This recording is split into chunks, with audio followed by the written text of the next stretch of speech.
Art of waiting by Belle Boggs. Birth और pregnancy को लेकर बहुत अलग अलग विचार सुनने को मिलते हैं। कई लोगों के लिए जिंदगी का सबसे बड़ा काम और खुशी बच्चे पैदा करना होता है। कुछ तो ये भी सोचते हैं कि जिंदगी का मकसद ही यही है।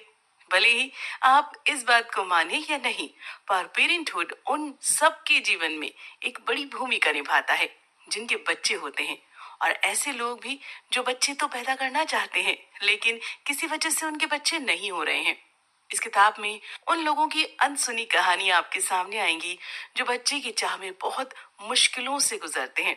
वो तरह तरह के मेथड जैसे गोद लेने और इन विट्रो फर्टिलाइजेशन का सहारा लेते हैं, भले ही उनका शरीर इस बात के लिए तैयार ना हो।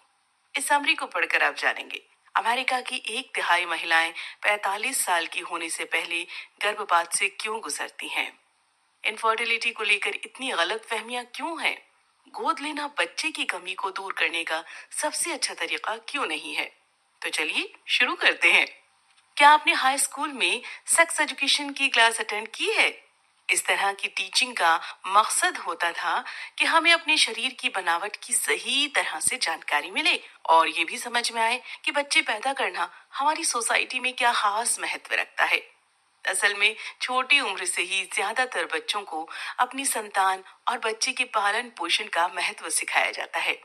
लगभग हर कल्चर इस बात को मानता है कि बच्चे ही जीवन का आधार हैं। ये कहावत हम में से हर किसी ने सुनी होगी। बच्चे ही भविष्य हैं। दुनिया के ज्यादातर धर्मों में बायोलॉजिकल यानी अपने बच्चों से चलने वाले वंश पर ही जोर दिया गया है। जरा हिब्रू बाइबल पर गौर करें जो आदम और हव्वा को बच्चे पैदा करने और अपना समाज बढ़ाने का आदेश देती है। हिंदुओं में माना जाता है कि बच्चे आगे चलकर कैसे निकलते हैं ये आपके कर्मों पर निर्भर करता है। यहाँ तक कि लगभग 35,000 साल पहले अपने शुरुआती दौर में बनाए गए आर्ट पीसों में भी सेक्स ऑर्गन को उभार कर और काफी ध्यान देकर बनाया गया है। माना जाता है कि इनके माध्यम से फर्टिलिटी गॉडेस को दर्शाया गया है। इसीलिए सदियों से चली आई कल्चरल कंडीशन की वजह से ज्यादातर लोग अब यही मान लेते हैं कि उनके अपने बच्चे होने ही चाहिए। ये भावना इतनी गहरी है कि बेला ने ये महसूस किया कि उनके ज्यादातर स्टूडेंट्स खुद को आने वाले कल में माता पिता के रूप में देखते हैं। हालांकि हमें गर्भ निरोधक और एसटीडी से बचने के महत्व के बारे में भी सिखाया जाता है। इस वजह से रिप्रोडक्टिव एज की 62% अमेरिकी महिलाएं किसी न किसी तरह के गर्भ निरोधक का इस्तेमाल करती हैं। ये किताब लिखे जाने तक जो डेटा मौजूद था उसके हिसाब से 30% महिलाओं ने 45 साल की उम्र होने तक अबॉर्शन करवाया होगा। बच्चों की चाहत, सेक्स एजुकेशन और गर्भ निरोधक तरीकों के बारे में अवेयरनेस बढ़ाना, ये बातें एक दूसरे के खिलाफ जाती हैं। फिर भी मानव समाज समय के साथ फर्टिलिटी रेट कम करने में बहुत हद तक कामयाब रहा है। हम इतने सफल रहे हैं कि एनिमल किंगडम के बाकी सदस्यों की तुलना में इंसानों की जन्म दर काफी कम है। दुनिया के एवरेज को देखें तो हर महिला के सिर्फ 2.5 बच्चे। ये संख्या विकसित देशों में कम और गरीब देशों में ज्यादा है। हालांकि विकासशील देशों में महिलाओं के औसतन 4 से 6 बच्चे होते हैं। इनमें से लगभग आधे की मृत्यु सेक्सुअल मैच्योरिटी से पहले ही हो जाती है। बच्चे के जन्म के पीछे हमारी सोच पर इवोल्यूशन का क्या असर पड़ा है, इस पर काफी बहस होती है। कुछ महिलाओं को बच्चों की इतनी चाहत क्यों होती है, इसकी वजह सामाजिक है या फिर बायोलॉजिकल। खैर, इस चाहत का कल्चरल पहलू काफी गहरा है। अलग अलग कल्चर में इसे अलग नाम दिया गया है। उदाहरण के लिए अंग्रेजी में ऐसी इच्छा रखने वाली महिलाओं को ब्रूडी कहा जाता है। ये शब्द ब्रूडिंग मुर्गियों के कॉन्सेप्ट से लिया गया है जो अपने अंडों का ध्यान रखने के लिए इतनी चिंता करती हैं कि उनको अपना आराम भी याद नहीं रहता। वहीं एक अमेरिकी महिला ये सोचकर परेशान हो जाती है कि उसकी बायोलॉजिकल क्लॉक आगे बढ़ रही है, यानी अब उसे बिना देर के अपने बच्चों के बारे में सोचना चाहिए। लेकिन इतना गहरा कल्चरल आधार होने के बावजूद वैज्ञानिकों की दुनिया में इस मामले पर तीखी बहस होती है। उदाहरण के लिए इस बात पर कोई एक राय नहीं है कि इंसानी स्वभाव में बच्चे पैदा करने की चाहत जैसी कोई चीज मौजूद है या नहीं। पहले इवोल्यूशनरी साइकोलॉजिस्ट एडवर्ड वेस्टरमार्क का उदाहरण ले लीजिए। जिन्होंने साल 1891 में आई अपनी पुस्तक the history of human nature में ये लिखा था कि सभी इंसानों में ऐसी चाहत होती है। इस दावे के विरोध में सेक्सोलॉजिस्ट हैवलॉक एलिस ने कहा कि ये चाहत असल में बस सेक्स ड्राइव थी और बच्चे पैदा करने के पीछे कोई और चाहत नहीं थी, क्योंकि नेचर में इसके लिए दो लोगों की जरूरत होती ही है। इस रिस्पॉन्स की वजह से विस्टमार्क ने अपनी किताब के अगले सभी एडिशंस में बच्चे को जन्म देने की चाहत के बारे में सभी दावे हटा दिए। हाल ही में फिनलैंड के समाजशास्त्री एना रोडक्रिच ने स्कैंडिनेवियाई लोगों में नजर आने वाले बेबी फीवर की एक स्टडी को लीड किया। उन्होंने देखा कि जो महिलाएं बच्चे चाहती थी उनके मन में बच्चे पैदा करने की तेज इच्छा थी, लेकिन यही इच्छा उनमें भी थी जो बच्चे नहीं चाहती थी। असल में बहुत से लोग ये बताते हैं कि बच्चों की सबसे ज्यादा चाहत उनके मन में तब आई जब इसके लिए सही समय नहीं था। मजेदार बात यह है कि इसमें भी दोनों तरह के लोग शामिल थे, जो बच्चे चाहते थे वो भी और जो बच्चे नहीं चाहते थे वो भी। ये बात इस तरफ इशारा करती है कि बच्चे की चाहत रखना इंसानी स्वभाव में है। ये जानना भी जरूरी है कि फिनलैंड में जन्म दर काफी कम है। यहाँ निजी आजादी और शिक्षा पर खास ध्यान दिया जाता है। रोडकिर्च की ये स्टडी इस बात की तरफ इशारा करती है कि इंसानों में बच्चे पैदा करना एक बायोलॉजिकल जरूरत हो सकती है। बांझपन की वजह से लोगों को बहुत परेशानियों से गुजरना पड़ता है। यूएस में गर्भपात के अधिकार पर बहस चलती रहती है, लेकिन ऐसा भी एक टॉपिक है जिस पर लोगों का ध्यान कम जाता है, यानी ऐसे लोगों की परेशानी जो बच्चे तो चाहते हैं पर पैदा नहीं कर पा रहे हैं। इसकी वजह है बांझपन को लेकर बनी गलत सोच। आमतौर पर ये मान लिया जाता है कि ये तो अमीर या उच्च मध्यम वर्ग की परेशानी है, या फिर ये सिर्फ एक खास रेस में पाई जाती है। इससे गरीब, कम पढ़े लिखे और हर तबके के लोग जूझते हैं। ये भी मान लिया जाता है कि बांझपन महिलाओं की समस्या है, पर इससे पुरुष भी उतने ही प्रभावित होते हैं। लोग अक्सर ये भी मानते हैं कि फर्टिलिटी में कोई परेशानी होना एक रेयर और अननेचुरल बात है, हालांकि जबकि हकीकत ये है कि हर 8 जोड़ों में से एक को कंसीव करने में परेशानी होती है। भले ही ये परेशानी इतनी आम है, फिर भी इससे प्रभावित लोगों के लिए बहुत शर्म की बात होती है। मार्नी रोसनर की स्टडी ले लीजिए। वो रिप्रोडक्टिव ट्रॉमा और बांझपन की काउंसलिंग में एक्सपर्ट हैं।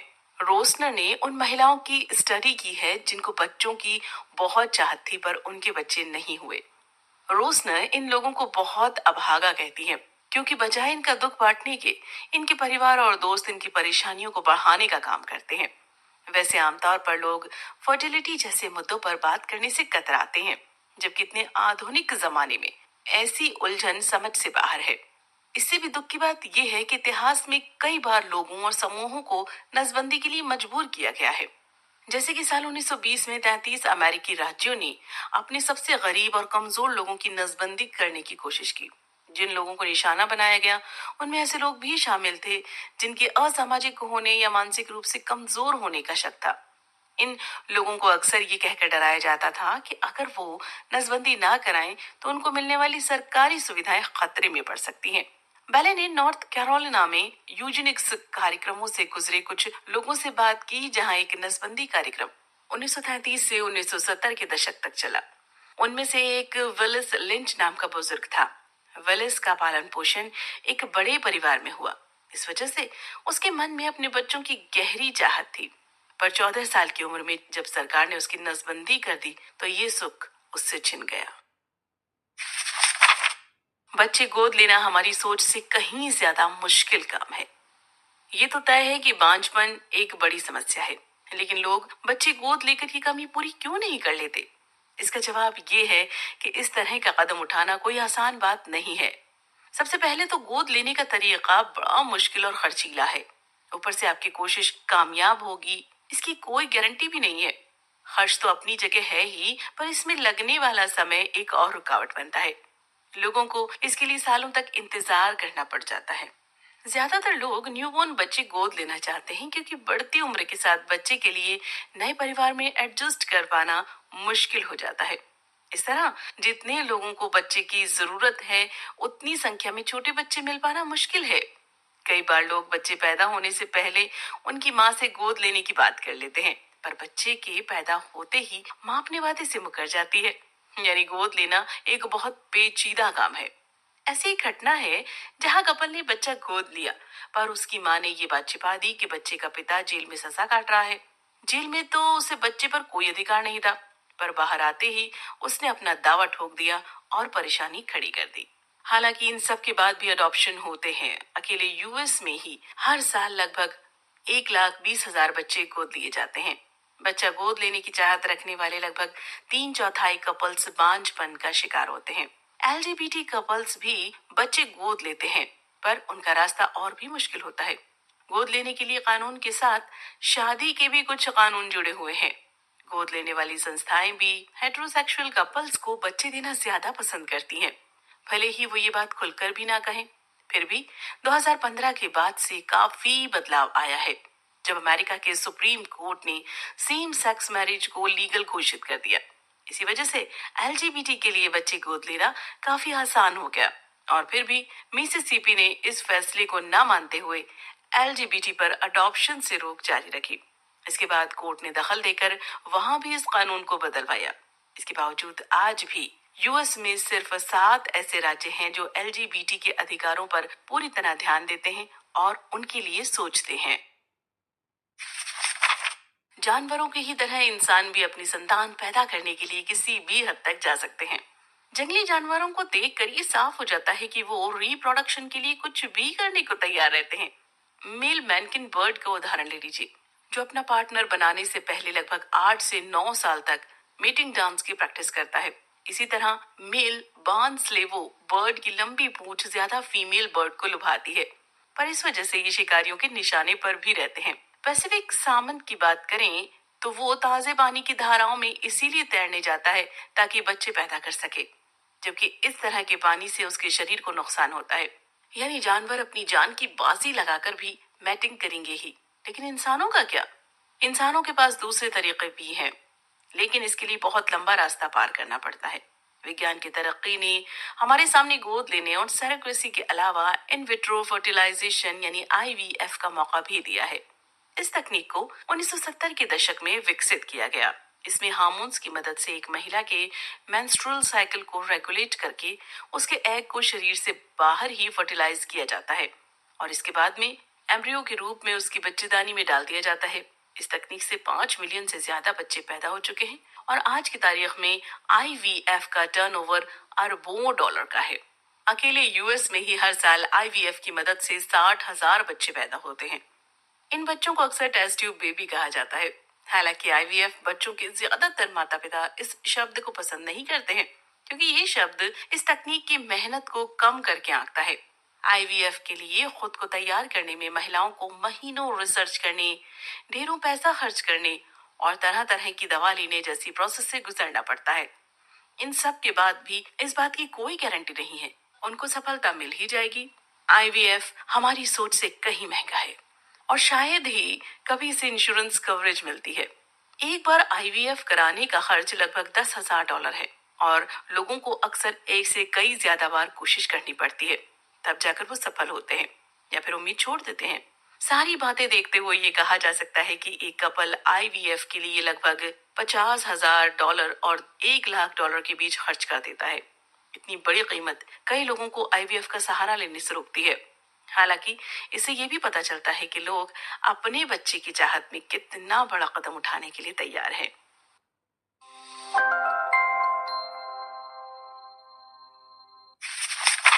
कुल मिलाकर इंसानी समाज बच्चों के इर्द गिर्द घूमता है। ये बात छोटी उम्र से ही हमारे दिलो दिमाग में घर कर जाती है कि हमारे लिए अपनी खुद की संतान होना कितना जरूरी है। हालांकि बच्चे पैदा करना और पेरेंटिंग करना इतना आसान भी नहीं है। ज्यादातर कल्चर बच्चे पैदा करने के प्राकृतिक तरीकों को ही महत्व देते हैं, पर वैज्ञानिक तरीके भी उतना ही मायने रखते हैं।